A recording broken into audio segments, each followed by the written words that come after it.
programme qu'on diffusait un peu partout, y compris au Canada. À l'hôtel, j'ai allumé la télé et j'ai vu une émission sur la polygamie.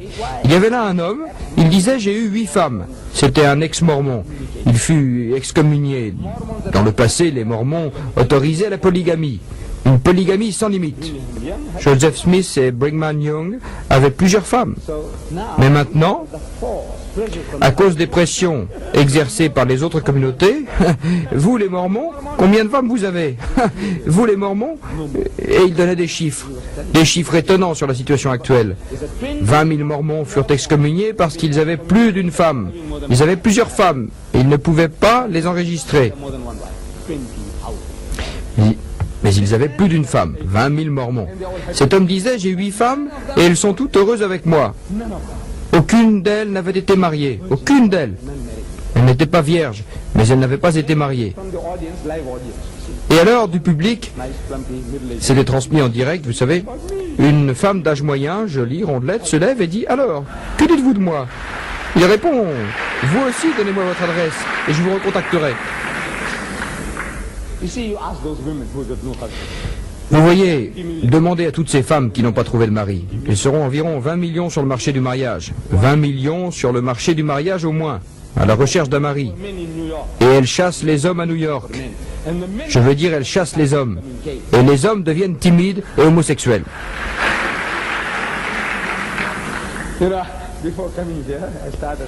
Avant de venir ici, j'ai quitté, je pense, le 16 novembre. Non, octobre. Pakistan, Dubaï, Abu Dhabi, Sharjah, Al Ain et enfin ici. Et j'ai parlé à mes coreligionnaires, là où je suis passé. Je leur ai dit, vous êtes vraiment idiots. Vous allez à Bombay, vous allez à Beyrouth, vous allez à Londres. Pourquoi faire? Allez à New York. Aidez-les à résoudre leurs problèmes. J'ai dit 4 d'un seul coup. Vous devez ramener 4 d'un seul coup. Votre pays est peuplé. Peu peuplé. Un pays vaste et étendu et pas assez de population. L'Arabie Saoudite, avec son immense superficie, ne compte que 6 à 8 millions d'habitants. J'ai dit, allez les chercher. 4 d'un seul coup. Et multipliez l'Oumma et Allah vous bénira. Vous savez, vous serez heureux. Vous résoudrez le problème des Américains. Et vous résoudrez votre propre problème. Accroître l'Oumma. Si vous pouvez, devenez nombreux et soyez féconds. J'aimerais que frère Swaggart écrive un livre. Ces frères qui sont ici, voilà le problème, un problème très grave. Vos frères et sœurs, mes frères et sœurs, ils sont tous mes frères et sœurs. Je les aime aussi et je pense à eux. Par Dieu, je pense à eux. Ils gâchent littéralement leur vie. Ils gâchent littéralement leur vie. Avez-vous lu le livre de Dr. Chimsey, La vie de la femme américaine, édité ici, dans votre pays? La vie de la femme américaine par Dr. Chimsey. La vie de la femme américaine est pareille à celle de la femme anglaise, de la femme française, de la femme allemande. Pareil. Elles gâchent littéralement leur vie. Je dis, l'islam apporte la solution. Si vous n'adoptez pas, vous ne pourrez pas vous en sortir. Vous êtes dans un enfer et vous allez y rester avec vos ivrognes, vos homosexuels, vos excellentes femmes. Vous n'avez pas d'autre issue que d'embrasser l'islam. L'islam vous offre une solution. Jésus-Christ dit, il vous guidera dans toute la vérité. Toute la vérité. Tous vos problèmes. Amenez-les. L'islam a la réponse à tous vos problèmes. Vous n'avez pas trouvé la réponse et vous ne la trouverez jamais. Vous prescrivez un remède pour l'alcool.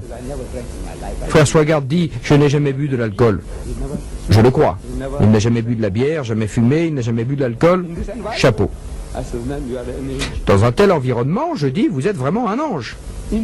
Dans cet environnement, vous n'avez pas touché à la cigarette, vous n'avez pas touché à la bière, vous n'avez touché à aucune boisson alcoolisée. Je dis que vous êtes un ange. Mais la solution à votre problème, vous ne l'avez pas trouvée. Voyez, vos prédicateurs, vos prêcheurs, votre soi-disant nouvelle naissance du chrétien. C'est dans son livre, le prédicateur.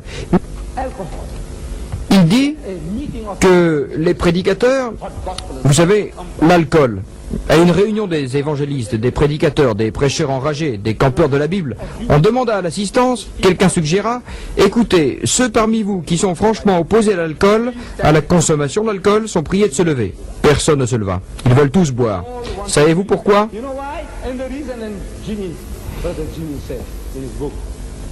Jimmy, frère Jimmy, dit, dans son livre que la raison, que c'est parce que le Seigneur Jésus-Christ changea l'eau en vin. Si cela était bon pour lui, pour ses disciples, il devrait être bon pour nous également. La logique est impeccable. Et ils vous disent que ce vin, frère Jimmy croit que c'est simplement un jus de raisin. Je dis, frère, vous ne lisez pas comme il faut. Voyez-vous, à la fin du festin, vers la fin, quand il n'y avait plus de vin, la mère de Jésus lui demande d'aider les gens, de résoudre le problème. Vous savez, elle sait qu'il détient un pouvoir mystérieux. Il lui répond, femme, il parle à sa mère, femme, qu'ai-je à faire avec toi? Mon heure n'est pas encore venue. Est-ce comme ça que vous appelez votre mère? Femme, ce même mot qu'il employa pour une prostituée. Il dit, femme, qu'ai-je à faire avec toi? Pour une prostituée, il emploie le mot femme. Sa mère, il appelle femme. Il ne l'a jamais appelée mère. D'après les Écritures, il ne l'a jamais appelée mère. Femme, femme. Il dit femme? Je ne le crois pas. Mais c'est ce que les Écritures disent. Femme, qu'ai-je à faire avec toi? Mon heure n'est pas encore venue. Et quand enfin il se laisse convaincre, il dit, remplissez d'eau les jarres, et il change l'eau en vin. Et depuis, le vin coule comme l'eau dans la chrétienté. Mais ce vin, le vin de la Bible, ils ont passé toute la nuit à en boire. Ils disent, pourquoi as-tu gardé l'excellent vin jusqu'à présent? Pourquoi? En d'autres termes, il doit être très fort, un vin puissant. Si vous picolez, les ivrognes vous le diront, si vous picolez toute la nuit, vos sens s'émoussent. Vous avez besoin d'un alcool de plus en plus fort, un alcool de plus en plus fort pour sentir que vous buvez quelque chose. Cette personne, après avoir passé toute la nuit à boire, si vous lui donnez du jus de raisin, c'est pour lui comme de l'eau boueuse. Ainsi, quand le directeur du festin dit « Pourquoi as-tu gardé l'excellent jusqu'à présent ?», on comprend que ce vin doit être très fort et très puissant. Est-ce le même V-I-N, vin, qui fait résonner les prédicateurs? En grec, c'est le vin que Lot but quand il coucha avec ses filles. Le même vin en grec, celui que Lot but. Le même vin que Jésus obtint en changeant l'eau en vin. C'est un prétexte. La seule religion qui dit « n'y touchez pas », c'est l'islam. Vous obéissez à ce commandement d'Allah et la solution est là. Si vous obéissez, vous êtes intelligent. Votre intelligence vous sert à quelque chose maintenant. Votre prédicateur dit, à propos de prédicateur, frère Swagard dit qu'il est allé une fois à la banque. Il n'y va pas souvent, mais il est allé à une certaine banque. Le directeur de la banque lui dit, savez-vous, qui sont les plus mauvais payeurs? Il demandait cela à Jimmy. Il répond non. Le directeur dit, ce sont les prédicateurs, les peintres et les prostituées. 3 P, P, P, P, dit le banquier. Et Jimmy dit, c'est vrai. C'est vrai, je ne le savais pas pour les peintres et les prostituées, mais c'est vrai pour les prédicateurs. C'est son témoignage. Je dis alors, ce sont ceux-là qui ont connu une nouvelle naissance, ceux qui ont l'esprit en eux. Ils disent que l'esprit les transforme. Quand vous discutez avec eux, ils vous disent, c'est l'esprit qui nous le dit, c'est l'esprit qui nous dit qu'il communique directement avec Dieu. Dieu lui parle et lui dit, mon fils, mon fils. Dieu a parlé à mon cœur et m'a dit, dites à cet éminent monsieur. Quand vous discutez avec eux, ils vous disent, l'esprit nous a dit ceci, l'esprit nous a dit cela, l'esprit est en communication directe avec Dieu. Dieu lui parle et lui dit, mon fils, alors que Dieu n'a même pas parlé à son propre fils Jésus. Il ne l'a jamais appelé fils, il a parlé de son propre fils à la 3e personne, son propre fils. Mais quand il s'agit de n'importe quel homme, de tout le monde, de tous ces gens, alors ils disent que Dieu leur parle. Vous savez, si j'avais l'occasion, je leur demanderais, dans quelle langue? Dans quelle langue Dieu vous a-t-il parlé? En anglais? Quelle langue? En hébreu? En grec? Et il vous a appelé mon fils? Il vous a dit mon fils, mon fils? Il répond, écoutez, je ne peux pas vous le dire. Dieu a dit que je ne pouvais pas le dire. Je demande, pourquoi ne peut-il pas vous le dire? Ne connaît-il pas la réponse? Ou bien n'étiez-vous pas là, la personne convenable? Pourquoi ne pouvait-il pas vous le dire?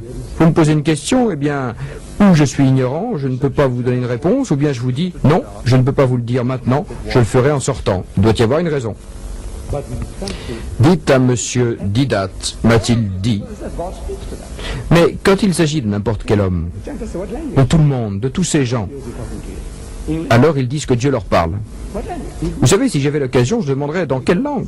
Dans quelle langue Dieu vous a-t-il parlé? En anglais? Quelle langue? En hébreu? En grec? Il vous a appelé mon fils? Et ce quelqu'un répétait de nouveau mon fils, mon fils. Et il me répond, écoutez, je ne peux pas vous le dire. Dieu a dit que je ne pouvais